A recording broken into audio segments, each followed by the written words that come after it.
Cool. So I think we'll get going. I mean, people are slowly and steadily pouring in, but um, I think we can go ahead and get started. So I hope you guys are all doing well. The summit's been a pretty amazing experience so far. Shout out to Milo for organizing the whole thing. I just want to say, this is an amazing, opportunity for all of us to learn because we have our amazing panel here today with us to discuss AAPI political mobilization and civic engagement for the AAPI community. So just to introduce myself really quick, my name is Meher Sethi. I'm a rising senior. I'm currently the policy director of the AAPI HSDA caucus, as well as the chair of the Illinois High School Democrats.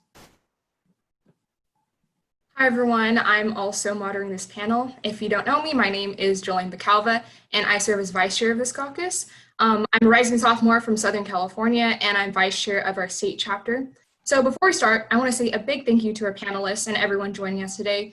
The goal of this panel is to provide a better insight on what it's like as an AAPI professional in politics and nonprofit work. So in my personal experience, my Asian parents have always given me the narrative that working in the political or nonprofit fields has always been a unstable career or not plausible. So I really want to learn more because it's probably something that I want to do in the future. So along with everyone else, I am genuinely curious and excited to gain perspective from our amazing panelists today. Absolutely. We know that the last couple of months have been kind of a wake-up call for a lot of people, especially on the importance of intersectionality, allyship, and social justice in everything that we do. Now, the AAPI community is the fastest growing demographic group in the United States, and there's surely a lot to discuss, which is why we're so happy to introduce our distinguished panel of guest speakers. We have Ms. Sue-Ann Hong, Mr. Alan Chen, and Mr. Ronnie Chatterjee. So could we please start in that order with just our panelists giving quick introductions? Absolutely. Hello, everyone. It's a pleasure to be with all of you. I'm Sue-Ann Hong, the president and CEO for the Center for Asian Pacific American Women. We're a national nonprofit organization, and we support the empowerment and increased capacity and leadership skills for AAPI women. And I'm really excited to be joining these two distinguished guests and looking forward to the conversation.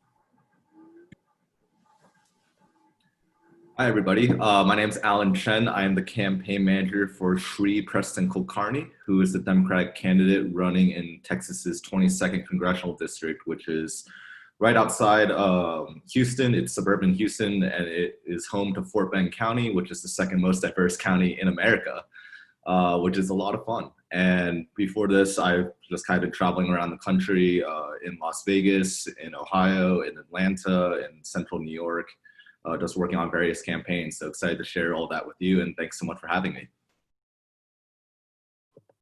Hey y'all, my name is Ronnie Chatterjee. I'm here in Durham, North Carolina.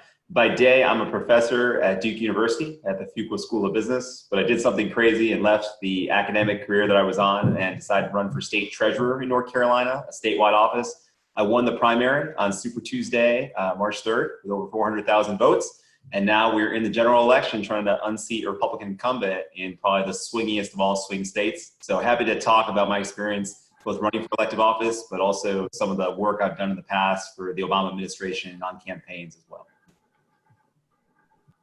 Great. Thank you, everyone. So our first question today is for Ms. Sue-Ann. So what are some of the most pervasive AAPI issues in American society today?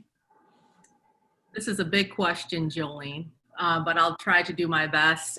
So I would say the very first thing is the impact of COVID-19 in the AAPI communities and people of color. And the data bears out not only the issues with health care and what's going on with COVID-19, but also with that anti-racism sentiment and AAPI hate, and then now Black Lives Matter. I think there's some significant data that's showing that if you're familiar with the APCON and the Chinese Association with Stop AAPI Hate, they've already had over almost 1,900 cases of anti-Asian hate that were self-reported. And I can talk a little bit more about that data later, but it's pretty significant. And then the economic impact, especially with Asian-owned small businesses. The concentration of minority-owned small businesses and industries are more susceptible to disruption for minority businesses. And especially because if you think about it, when immigrants come over, they don't necessarily go to work for corporate businesses, they start their own businesses. So those businesses include service industries, they include accommodation, food service, personal and laundry service, and retail. And those are the highest share of minority-owned small businesses. And this could be the most highly disrupted. And finally, and again, these are not everything, but it's a pretty good representation, census and voting. And I think our panelists will be able to talk more about what's going on in this space. But, we're not necessarily, from an AAPI perspective, the most engaged in the census area and voting. And we have to engage in order to make a difference and be represented in our voice. So if I were to bucket all of the major issues, I would say those are the main ones. So I don't know if my my cohorts here have other things to add, but I think those are the main buckets. Yeah, do the other panelists want to add anything onto that?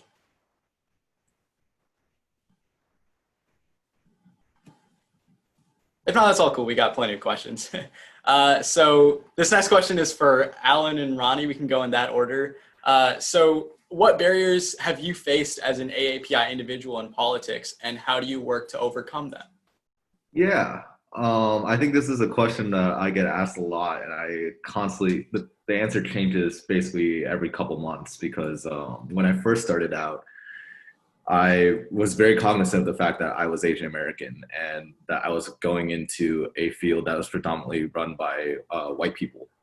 And one of the things that was happening was just like I was coming off of convention out in Philadelphia, and I was being offered to go to Ohio to be a field organizer. And one of the things that they asked me was just like, where would you like to go? I was just like, like you could send me wherever you want. And they were like, okay, so we are 100% going to send you to a city because we don't trust, like, we just don't want you to get alienated out in the rural parts of Ohio.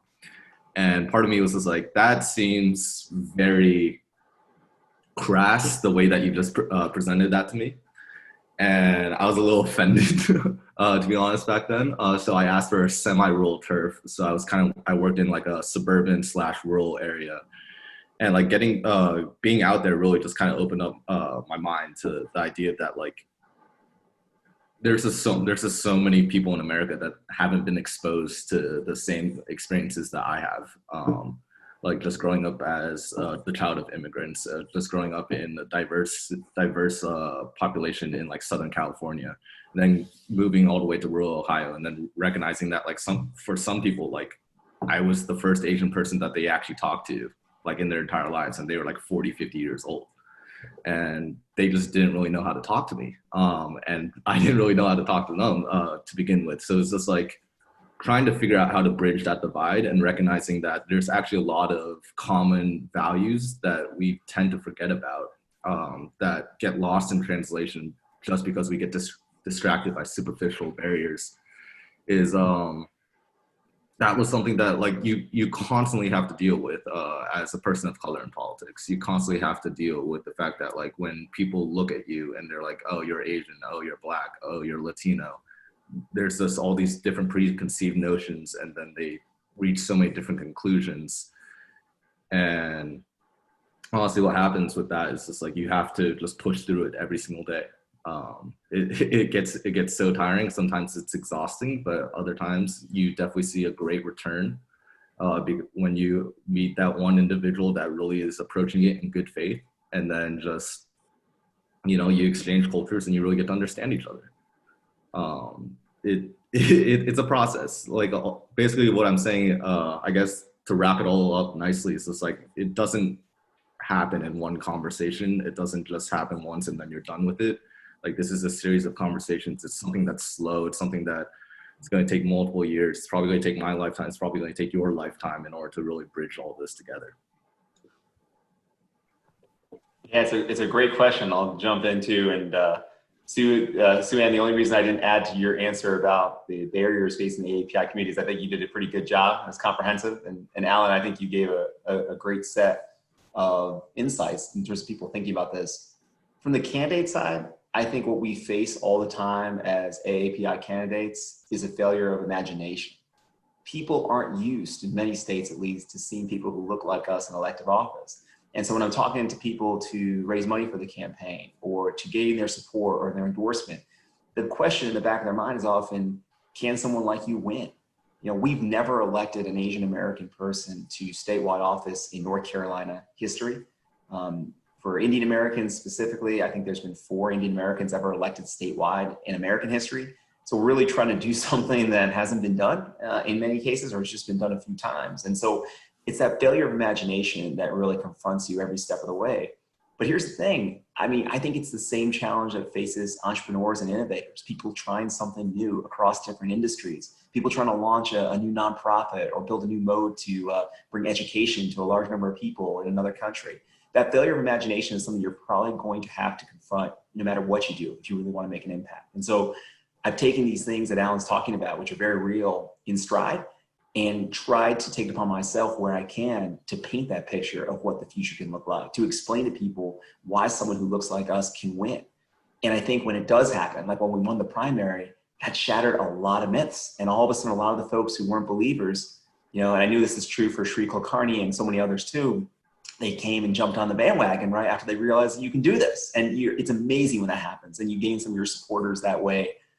I'll say the other thing is, you know, Alan talked really about how when we go out to areas where people aren't expected to connect with us, a lot of interesting things can happen. And I think that bias exists everywhere in the Democratic Party infrastructure. There's this notion that somehow rural areas and suburban areas have these characteristics that are uniform. Well, they're no more homogenous than our urban centers. There's a lot of different kinds of folks. And so I travel all around North Carolina. I couldn't win a statewide election without doing it.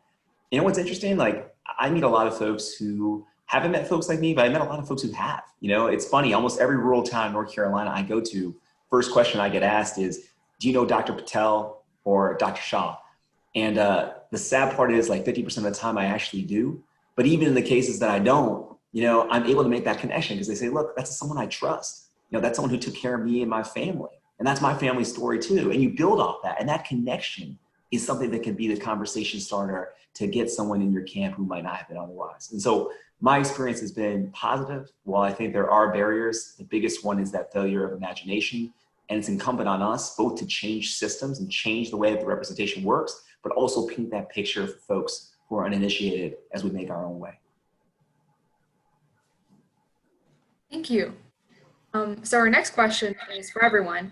How can we work to increase representation in politics, media, etc.? So let's go in the order of Ms. Suann, Alan, and then Ronnie. Well, thank you. From a representation perspective, I think the number one thing is, I'm going to go back to what Ronnie said about imagination, because I don't even know if our community at times realize that that's even possible to run for office, or that they've even thought about running for office, first of all.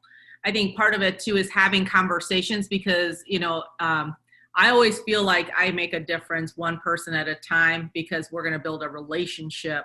And I think if in order to get to that community and to be seen, you know, as somebody who can represent them, you have to understand the community that you're serving and that you're living in. And so part of this is, I think, and it takes time, by the way, because you can't just be there during campaigning time and then you disappear. You got to be there consistently. And this is no different than probably being in a corporate space, which, by the way, I have a lot of corporate experience. A majority of a corporate experience versus nonprofit is that you can't just be there when things are good and disappear when things are not so great. And so at the national level, one of the things that CAPA is involved in is the National Center or National Council for Asian Pacific Americans, and CAPA. And that has 37 organizations coalesced underneath it.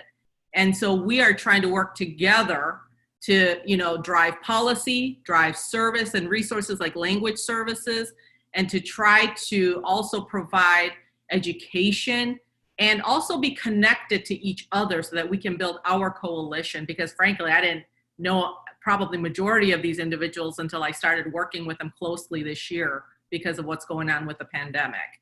So I think it starts with that. So as an example, you got APEX involved, AAJC, you got, Organization of Chinese Americans, Japanese American Citizens League, all these civil rights organizations that coalesce, and then they're also tied to people who are serving on the civic side and in government. So that's one way that we're contributing as an example on how we do it at the national level.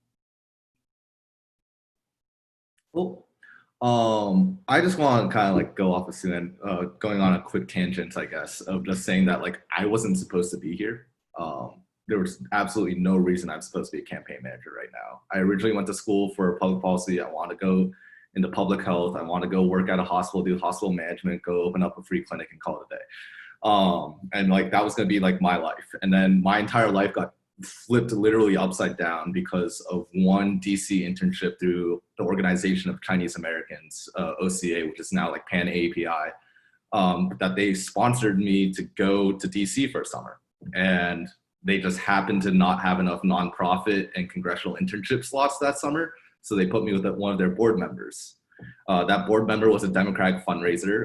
Her name is Madeline. She's now the CEO of APEX. But she took me under her wing when she was a Democratic fundraiser and really just showed me this entire other world of politics that like traditionally folks that look like you and me don't get to go to. I was like sitting in nondescript boardrooms around DC, eating lamb at a receptionist table while like PAC, again, this is also just like why our campaign finance system is totally broken, but like PAC people were meeting with members of Congress, just like exchanging thousands of dollars, and you're just like, okay, this is disgusting, but I get to sit at a nice reception table and I get to hear this conversation. But really that entire summer working with Madeline just opened up this idea that like it really helped me imagine the possibility of having a career in politics. And then having worked with her and having multiple conversations with her about the idea of just like, what does it mean to have a seat at the table?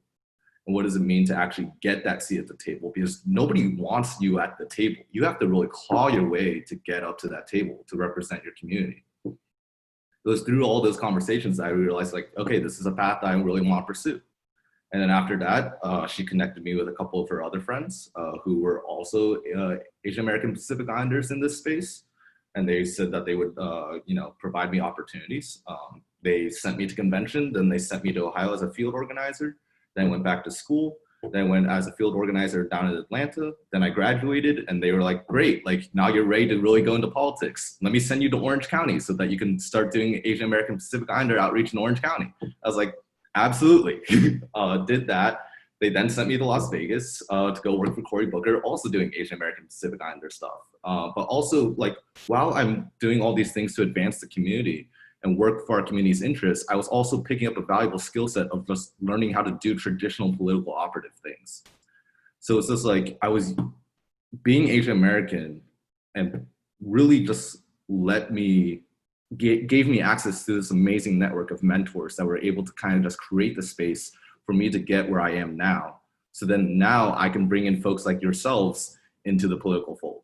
What I'm going to say right now is just like every one of you should join a campaign as a volunteer or an intern. Like go volunteer on Ronnie's campaign, like phone bank for him. It's an incredible experience. You got to do it at least once. And if you enjoy it, let me know.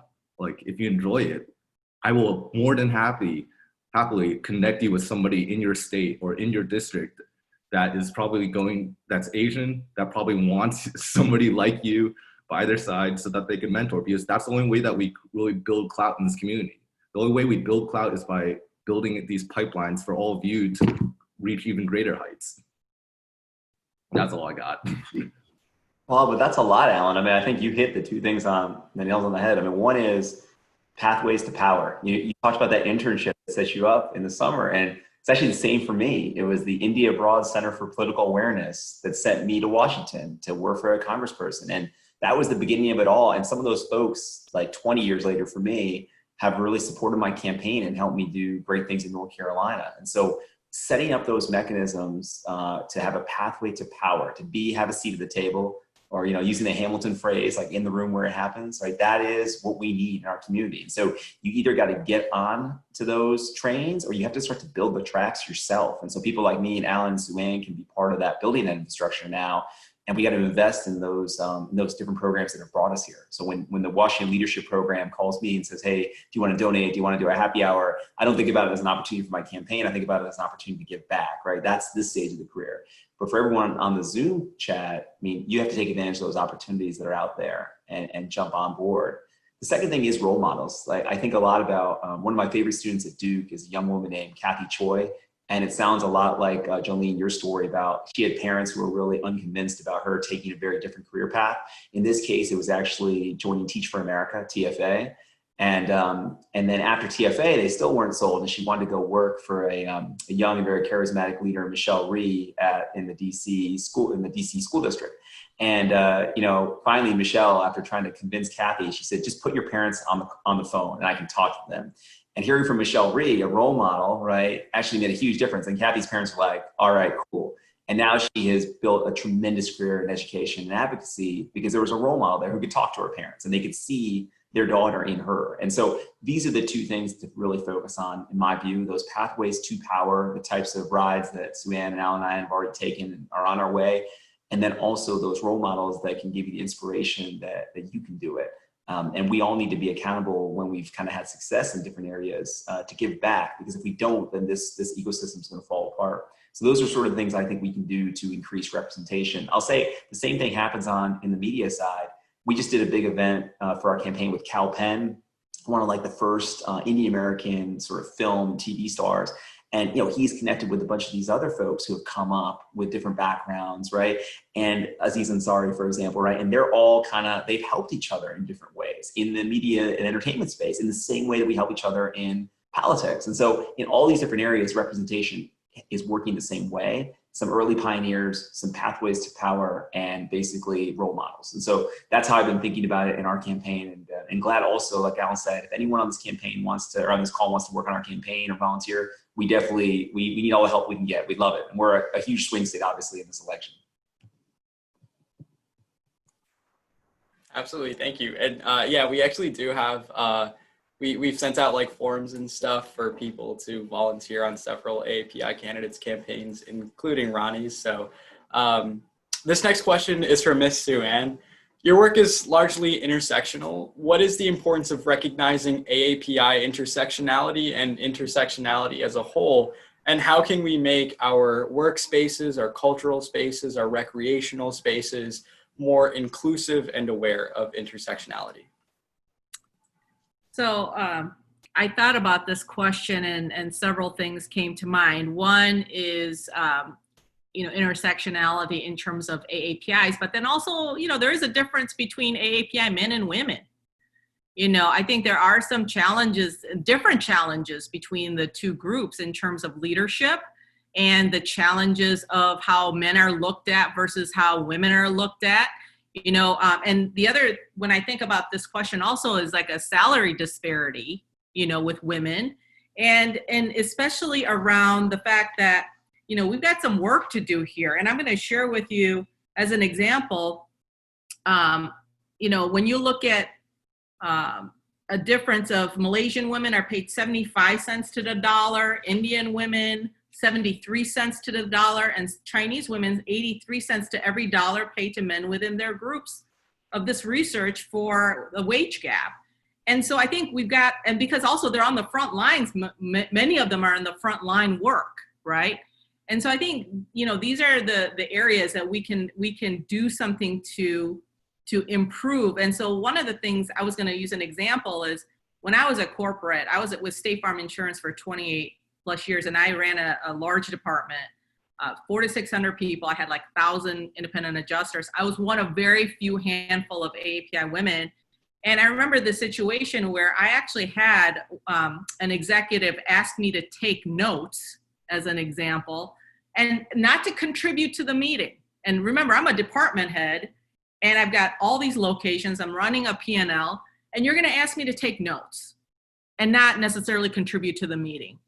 I was very offended And so I had to have a follow-up conversation. I don't even, based on the conversation I had, which, by the way, Caucasian male, had no idea that that was even something that was insulting. And so that's a good example of where no matter what kind of achievement, no matter what do I have to do to be seen as an equal?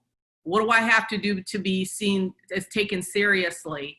And what skill sets do I need as an AAPI woman to sit there in a meeting and not feel like I am either invisible, or if a man says the same idea I did 5 minutes ago, all of a sudden that's a good idea. And so these are some of the intersectionalities that I think about, and what do we have to do to continue to support, you know, the AAPI women. And I'm going to ask and then take a chance with Ronnie and Alan to talk about what are some of the challenges you're facing as AAPI men. You know, this is an issue, right? There's some challenges. Alan, I can go first, or Alan, go ahead. Ronnie, go for it. Well, I mean, Suzanne, first of all, thank you for asking us, because it wasn't necessarily on the script to go to this question for us, but I'm really glad you did. As a dad of 3 kids with a working spouse, my wife, I thought about these issues actually a lot more in the last 10 years than I did in the 10 years prior. And something about sharing child-rearing responsibilities with my wife, who has her own professional ambitions, has made a lot of the issues about sort of gender equity, and specifically to bring that issue to the foray, much more real for me. And I think about this a lot because, you know, what am I doing? What is my wife doing when I'm, you know, traveling around North Carolina, giving speeches to crowds that could be 15 or 50? We don't know until we get there after driving 2 hours. Well, as hard as that drive is, my wife is managing our 3 kids who are 7, 5, and 3, and a corporate law job. And I could never do this if she wasn't doing that. And the question is, how did we come up with that arrangement? How did we work that out? How did we agree to do that? We talk about that all the time, and we're in a good and happy place, but it also makes me realize that for my female counterparts running for office, it's even more difficult in a lot of ways, because I would just say that I think there's fewer men who are able to do what my wife is doing for me for their wife, for their spouse. And I think I understand a lot of the dynamics that goes beyond the Zoom call, why that is. And so when I talk to my female students in business school who are trying to get to the C-suite, right, become CEO of a company like State Farm, these are the issues. If they also want to be married and have a family, these are some issues that are going to come up in their career. And so what I've tried to do is, one, try to recognize my own privilege in this debate as a man who's running for office with a very supportive spouse, and conforming, despite us being a 21st century couple, to a lot of the traditional Indian gender roles where, you know, the wife is managing more of the children and her career, by the way. What does that mean? How do we end up in that? So that's one thing, Suzanne. The second thing is trying to talk more about work-life balance with men. I found for the first 10 years of my career, it was often an easy way to start a conversation with a female colleague. We talk about our kids. But I realized, wait, why the heck am I not talking to my male colleagues about this, right? So I made this big effort. And now, like, we talk, and like, it's important. You got to bring these things up and let men know that, like, this is part of our conversation. This is part of our toolkit that we need to learn, because we actually haven't spent as much time, for whatever reason, thinking about it. A lot of us used to walk past those work-life balance panels and say, that's not for us. It'll all work out. But, you know, it is for us. And so if you're on the call and you're thinking about your future, female or male, however you think about this, however you identify yourself, this does affect you. And so I think those are the 2 big realizations of my campaign. The third thing I'll say about this is that this whole thing about the note-taking, Suzanne, we all have to recognize our own biases as professors, as CEOs. I used to do an exercise in my class where I'd ask someone to take notes. I didn't even designate somebody. It was always a female student who raised her hand for the first 5 years I did this class, probably because they were just trying to be helpful. They saw I was looking for someone. Now I intentionally don't call on that female student. I just delegate it to a man. Why do I do that? Because it shouldn't always be the female at the table taking the notes, no matter what the situation is. Same thing when it comes to logistics and planning. You get a group together in the corporate America, there's always some party you're planning for the office. A lot of times women are stepping up for these thankless tasks inside the organization that don't get recognition. And men are sort of thinking that it's not for them. We have to recognize these things. They can seem small, but they add up in a big way. I've seen it in all the organizations I'm in, and we have to make a difference on those. So I'm trying where I can to be aware of this, and in every part of my campaign, thinking about this as well. I'll think about it when I'm the treasurer, if I'm elected, because I'll have 400 people working for me with lots of different backgrounds and genders. So that's kind of how I've been thinking about it, and I'm glad you raised it. And sorry to go on, Alan, I didn't mean to go on for too long about it. It's something I think about a lot though now, and I have a lot to learn. Oh, absolutely. And I'm just going to echo that sentiment of I have so much to learn. So this is my first campaign that I'm managing, right? And one of the first things that I sought to do when I was building out this team was make sure that this team was going to be built differently, that it was going to reflect the diversity of this district in every single way. And one of the ways that we had that happen was my deputy finance director is a South Asian female, right? Brought her on. I was like super hyped that I had an AAPI woman a part of my team. And then we would have these conversations where I would try and like provide some mentorship, mentorship time where we're kind of just like talking through like, hey, this is your first campaign. Are you getting these points across, right? Are you getting what you need to get out of this experience so that the next time around, you're not just a deputy director, you're a finance director or you're a campaign manager, because I want to make sure that she gets built up. And one of my first like I think 3 weeks in or something like that, we kind of had a breakthrough or a sudden moment where she was just talking to me about some of the problems that she was facing in the office, and that I was actually part of the problem with my implicit biases, because I didn't recognize that there were certain challenges that she was facing as a woman in the space when I was so dead set on this AAPI aspect of her identity. And it was just recognizing that and realizing that, okay, so like I can only, like we have a lot of very similar shared experiences, but I don't have all the shared experiences with you. So what we ended up doing was just like, I ended up finding her a mentor at She the People, who's like their political director, who is an AAPI woman, and just like being like, hey, like there are certain things that she can't talk about with me, given the fact that the position that I hold in the campaign and the professional relationship I have with her. I need to find someone else to kind of just provide this support. And I need to continuously improve upon this, but recognize that like we are in all in this together, and recognizing that we can't, there's no way that we're going to be perfect in this, and that this is going to be a continual evolution. I think that's the most important thing, is just having good intentions throughout this entire time. Yeah, absolutely. So our next question is for everyone in the same order as we did earlier. So in 2016, just 49% of eligible AAPI voters turned out to vote. What do you think is at the root of the low voter turnout in the AAPI community, and how can we work to increase this turnout in the fall? All right, so I just had a conversation today with the Vice President of the Center for Pan-Asian Community Services, and I don't know if you're familiar, Alan, Victoria Hyun. And we were talking about this very issue. Number one is the census before we even get to the voting.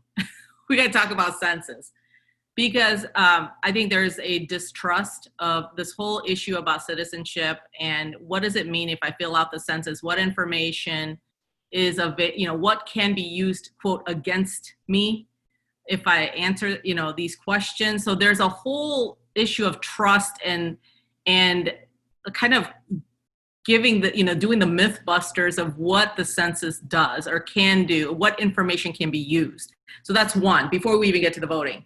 One of the things that happened with the June 9th voting here, I was a poll monitor, by the way. I've never done it before, and it was my first experience to be a poll monitor here on June 9th.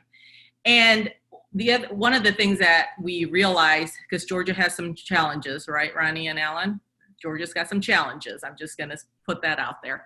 And so the two counties that had the most challenge in terms of waiting in line and waiting to vote was the minority, the counties with the most minorities in those counties, so like Fulton County.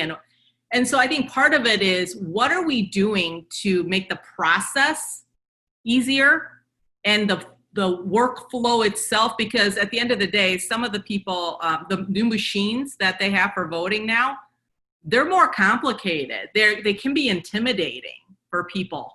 And so I noticed, so we talked about that, and it's like, okay, you've got somebody English as a second language, and you're asking them to do this whole process, go through the voting process, and it's not exactly easy at times. And at the same time, the new machines, it's not intuitive always. So that's part of it. And then not having enough machines available. So we have these myriad of issues. And I'm just going to go by what I experienced as a poll monitor in Georgia. And, it's the practicality of making things easy for people, making it understandable in plain language. It's a myriad of things. If I had to sum it all up, I would say number one is understanding what information can be used, quote, against you, or, what information can be used for other purposes, like deportation, right? There's a fear. Number two is the voting process itself. It's kind of cumbersome. Even though we try to make it easy, there's a lot going on there. And then number three is the actual machines and all that. And then of course, in-language services. So if I had to bucket it, I would say in those four things.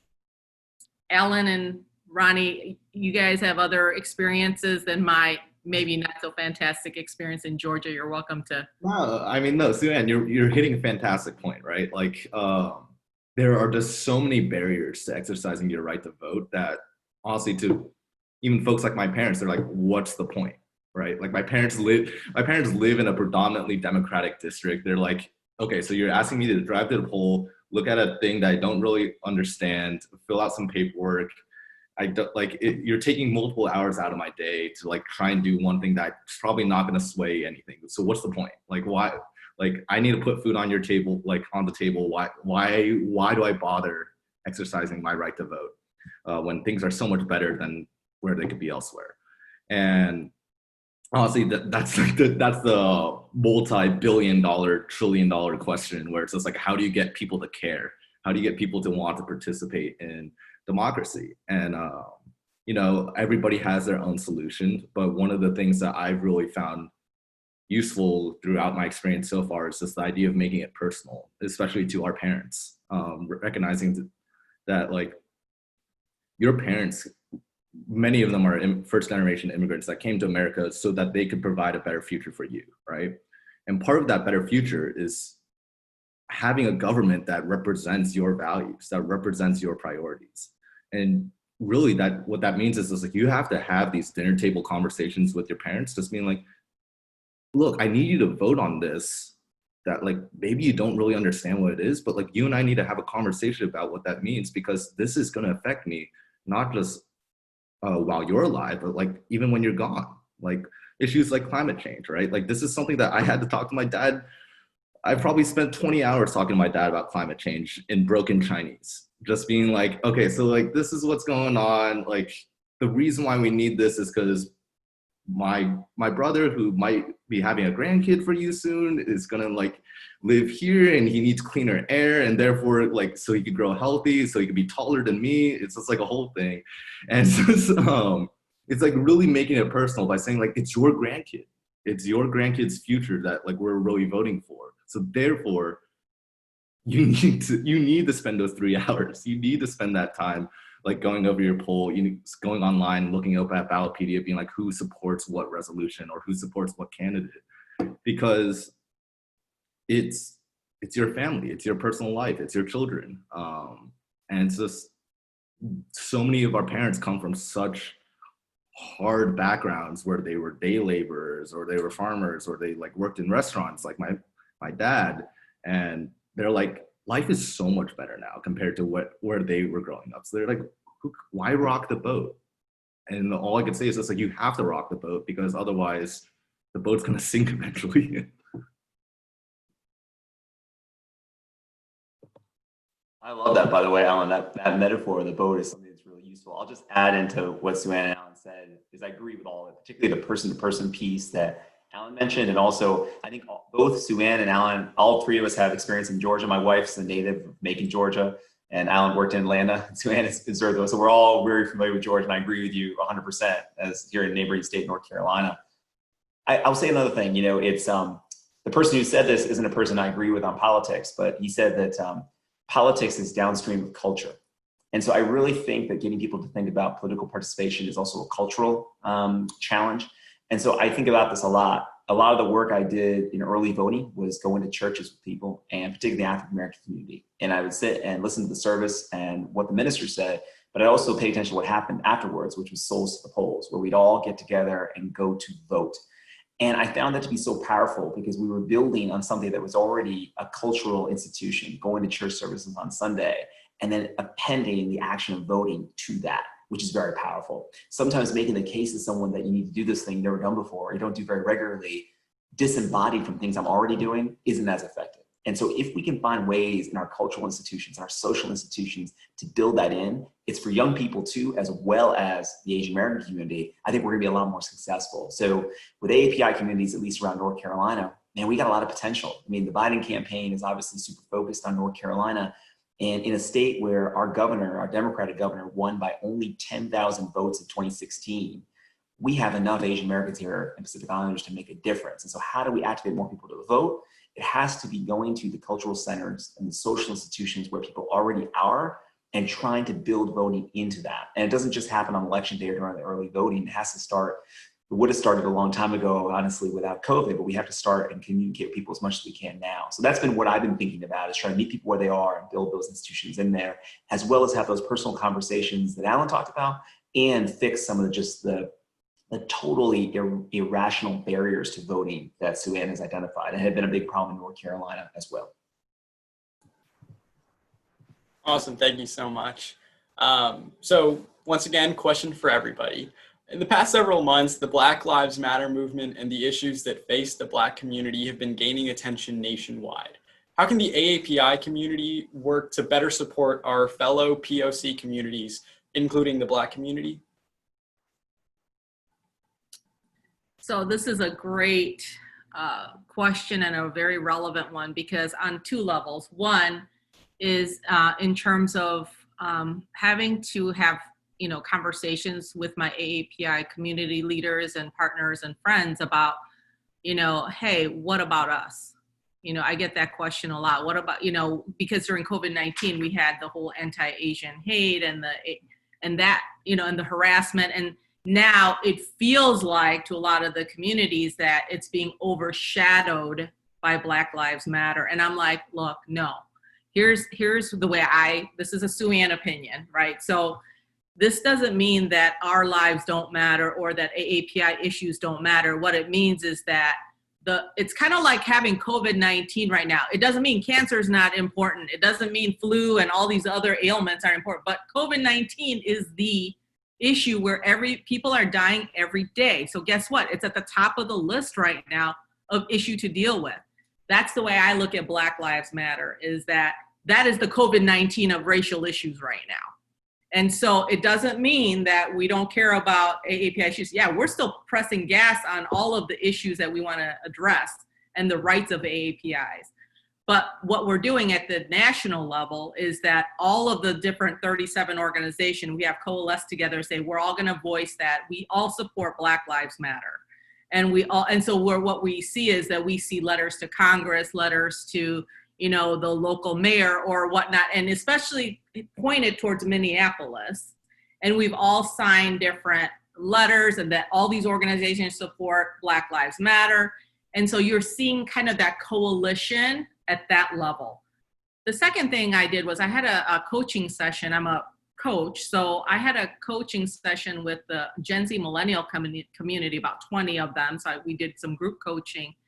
And one of the sessions we talked about was just, let's talk about the experience of the African-American male or Black male, depending on the terminology that they prefer. But so we actually had a sharing session where people just listened to the experience of the Black man, and in that conversation, and all we did was listen and just hold space for that conversation. We didn't try to provide action. We didn't try to provide a bunch of items that we could do or couldn't do.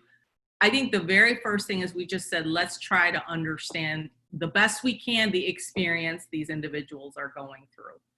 That, first of all, allowed them to unload their emotional stress, which was pretty high right during that time where it was the height of all of the experiences going on in all the major cities. And I think that was one of the biggest things they said is thank you for listening. And then one of the members provided, here are the organizations that I support with Black Lives Matter and all these different resources. So getting educated is one.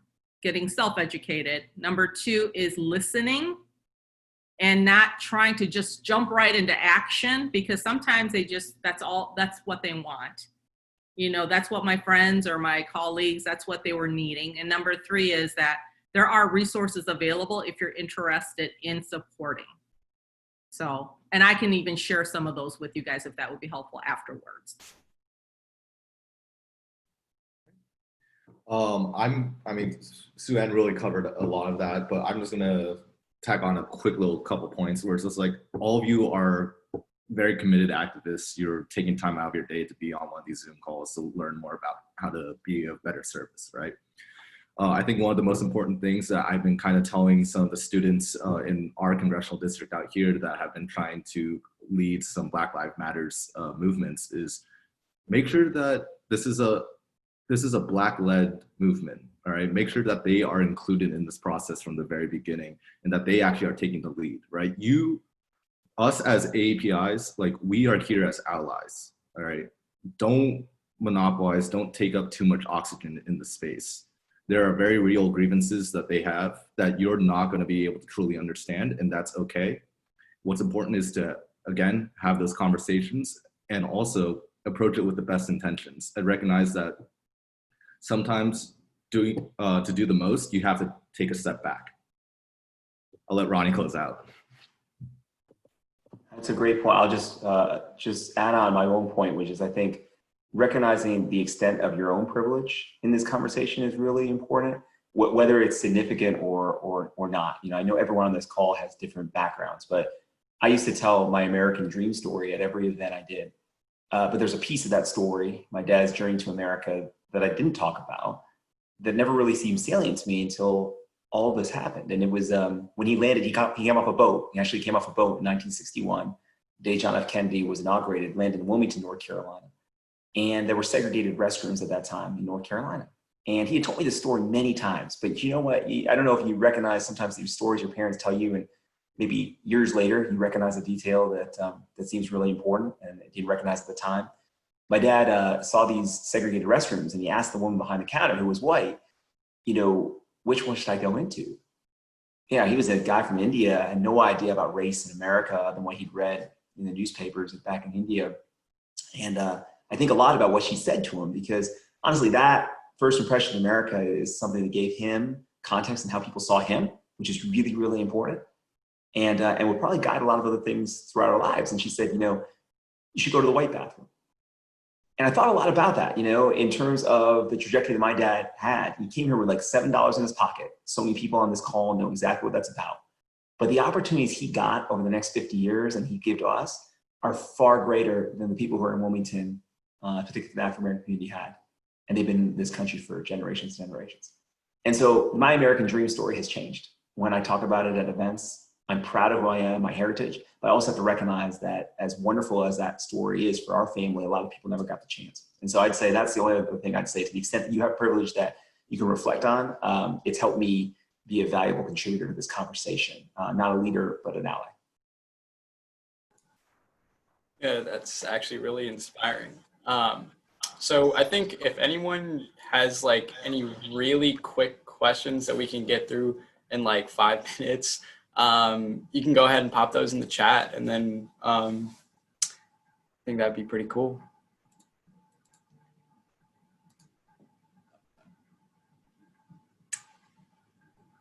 Or you can raise your hand as well.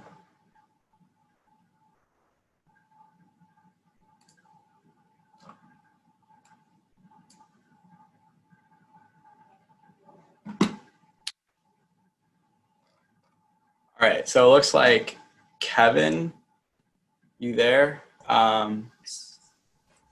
Awesome. First of all, thank you to our 3 speakers for speaking to us today.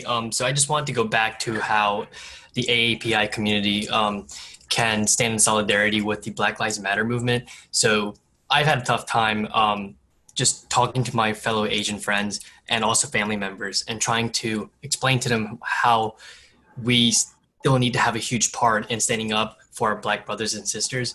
And especially when I talk to family members, so I'm a Korean American, and they always talk about the 1992 Los Angeles riots, where a lot of the Black community destroyed Korean businesses, and this led to many Korean Americans dying and many Korean Americans having PTSD. And also we saw with prior to George Floyd's death that many Asian Americans were subject to acts of racist violence. And so when I talk to my friends and family members, they say a lot of the Black people, are racist against us. So why should we care? And just asking how I can better explain to them. And I know Sue-Ann gave the analogy between COVID and the flu and how COVID's like the more important issue here. But oftentimes, like when I tried to explain to them that, Black lives have been systemically been subject to racism and oppression, my family members and friends really can't understand that. So what would you say is the best way to break through that and try to get them to understand?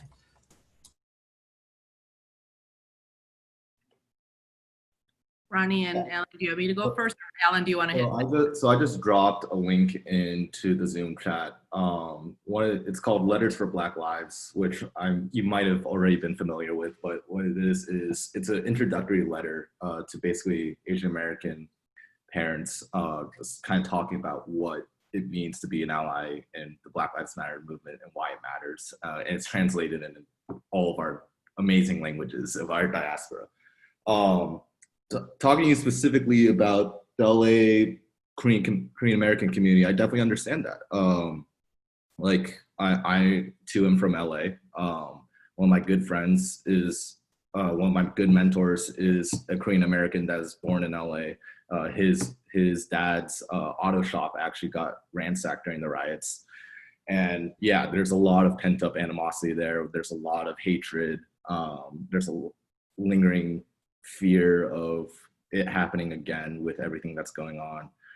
And one of the things that my mentor kind of just talked to me about, which it's not an easy answer. There's not an easy solution to this. But what it is just like, what is the alternative, right? The alternative is you let hate overcome everything else that's happening, right? You let your own personal biases and your own background distract from the overall movement. And you gotta recognize that like, it's going to be hard, but you're just gonna have to continue to have these slow, patient conversations with your friends and with your family, just being like, no, this is what matters. And you just gotta continue to dissect it point by point.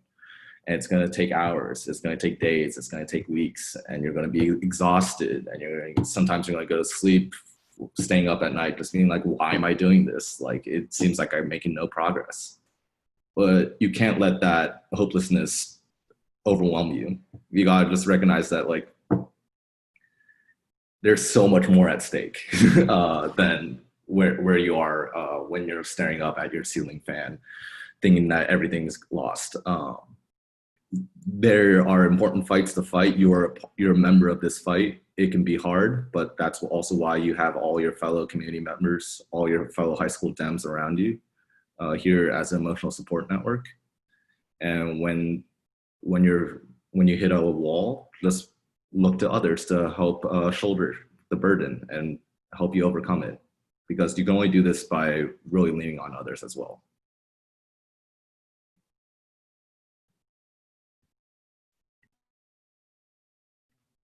So I would say, part of this is the last October, I actually reached out to an African-American entrepreneurial organization in Atlanta, and we decided to do a joint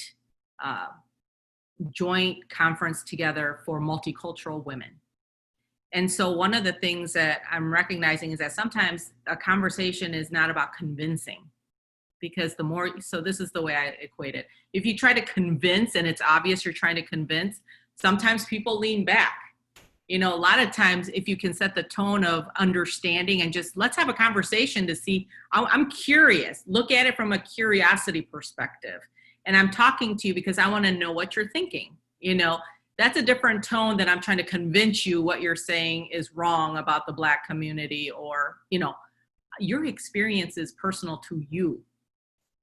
So that's the way I look at it. And then what I try to do is, I try to have the conversations, but then I show allyship. I demonstrate it. I'm able to partner with, multicultural women. I'm actually going to go a little bit opposite of what Alan said, and I'm going to actually lead a conversation to support African American and Latina women. And I'm going to lead that discussion because I want to demonstrate that we can be leaders in this situation, and we can have foster and to support and outwardly show that for women, for multicultural women. So I'm going to drive that conversation, but they're going to all be part of that discussion, and we're going to show solidarity. So I think if you can do it in a way that is not threatening and you're not trying to like make them change their minds, I think that's also helpful. I would just add, if I think that personal demonstration of what you value is really influential on your parents as well. If there's one thing I've learned in my life about Asian American Pacific Islander parents, is if their kids persist long enough in terms of telling them who they love or what they love, our parents, man, that deepest cultural value is they love us and want us to succeed. And I feel like that's another way to show them, if you care so much, you'll be able to convince them over time about why it's important. You might not be able to do it in a short amount of time. There's a lot of deep history there, I think, that Alan and Suzanne were talking about. But that's the only other insight I'd offer on it. It's a hard Ron, you're the oldest. Huh? I'm actually the youngest, which is probably why I'm saying this. So my sisters, they paved the way, and my parents were softened up by the time I got to them. Yeah, you wore them out by the time you came. Exactly. That's funny. All right. Thank you, Kevin, for the question, and thank you for the wonderful responses. Considering we have like 3 minutes left, can all of our panelists give maybe a phrase or a couple sentences of sound advice for our young AAPIs here today in mobilizing their communities and kind of just general takeaways, moving forward? So first of all, I think you guys are such an amazing, powerful group. I'm always so impressed with the fact that, you're talking about being at the high school level. I don't remember being having civic engagement at the high school level. So you guys are already ahead of the game. But one of the things I would say is, number one is really figure out what your passion is, because you have time. You may change your mind. I mean, honestly, I didn't know what I wanted to do, and it took a while, and I didn't get into civic engagement until later. So I think trying to figure out what kind of lights your fire, what gets you excited, what, talks about to your passion and your heart, I think that's huge. And the second thing is, I think you're amazing in terms of making a difference, because you're already hearing, you're already seeking information, you're already, finding out, what are the other perspectives, and then you're able to make better decisions and how you want to support your communities. And so I think you guys are amazing. And I offer, if you want to talk, after the conference at some point, if you want to continue the conversation, I offer that to you, because I think this is a tremendous group right here. Yeah, I mean, just echoing those sentiments where it's just like, I'm not that much older than all of you, but I still remember my high school days. This is not what I was spending my high school days on. I constantly am over impressed by how much this generation is really plugged into today's issues and the leadership that you all are taking on these issues, right? You're not settling for just saying that, like, wait your turn. You'll eventually be the decision maker at the table. Don't wait your turn. You're already doing that, but again, don't wait your turn. Demand, create action now, and do the hard work. Like, some of this stuff isn't going to be, it's not like super appealing, like spending multiple hours from making for a candidate that you believe in and getting hung up multiple times. But that's how you develop that experience. It's how you learn how to talk to people about so many different things. And you can carry that experience with you to the next job or the next opportunity that you have. And it's important to just put in the work to do that. And then I guess the last thing I have is some words that my mentor told me, I think during my last lunch with her, where she was saying that right now, no one is saving us a seat at the table. What you need to do and what we need to do is create a seat for ourselves, and then recognize that we need to be different right? You need to create space for others. So no matter where you go, always create space for others. Always pull up those those that come after you, because that's the only way that we can actually really create anything substantive. Otherwise, you're just a person alone at a table that nobody else really understands what you're talking about. You got to build cloud, and it takes time. Just a couple of last thoughts also to build on those. One is your life is laboratory. That's the way I think about it. And the way you should conduct yourself in the laboratory is to do experiments. The great benefit of youth is you have a long runway to do experiments and figure out what it is you enjoy and what it is you're excellent at.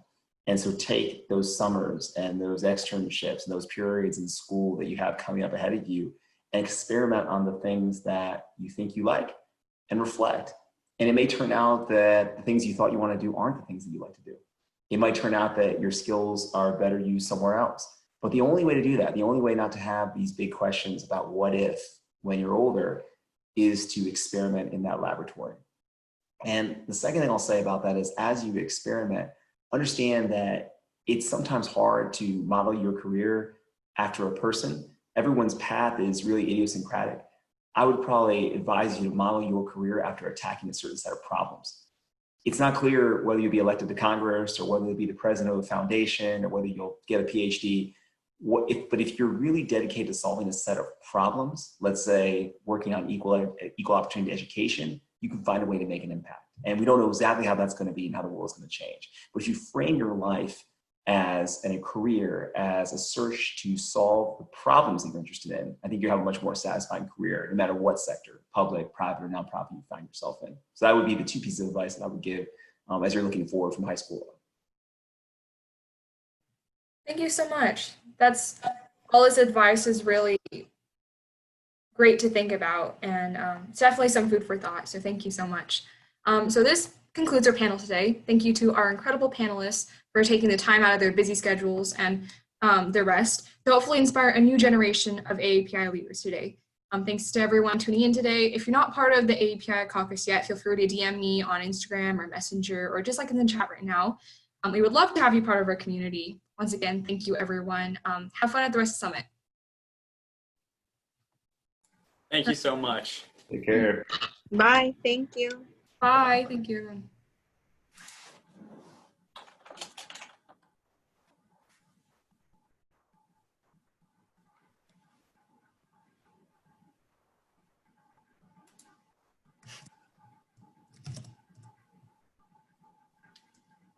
What's up?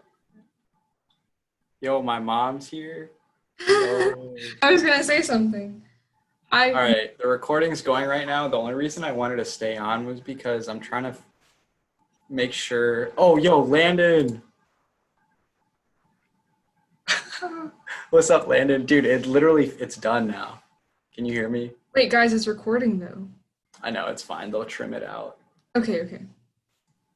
So, do I want to stop cloud?